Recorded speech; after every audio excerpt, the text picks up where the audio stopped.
आज की कहानी क्रोध विवेक को नष्ट कर देता है।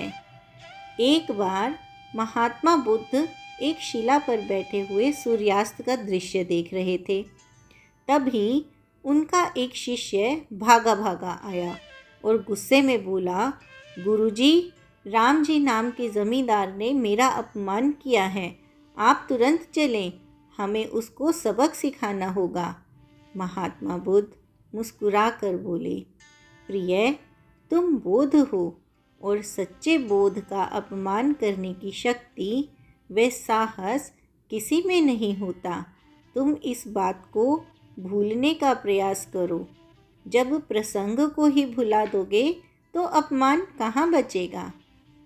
लेकिन गुरुजी, उस धूर्त ने आपके प्रति भी अपशब्दों का प्रयोग किया है।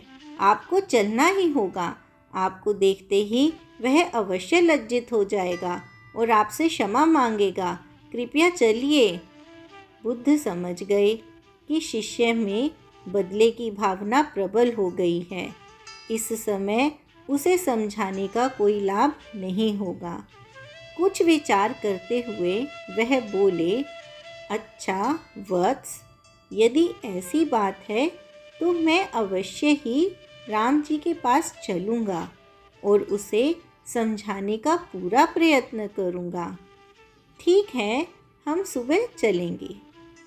सुबह हुई, शिष्य अपने काम में लग गया और महात्मा बुद्ध अपनी साधना में।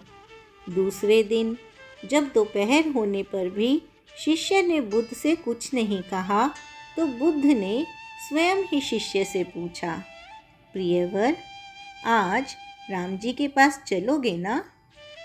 नहीं गुरुवर, जब मैंने घटना पर पुनः विचार किया तो मुझे इस बात का आभास हुआ कि भूल मेरी ही थी।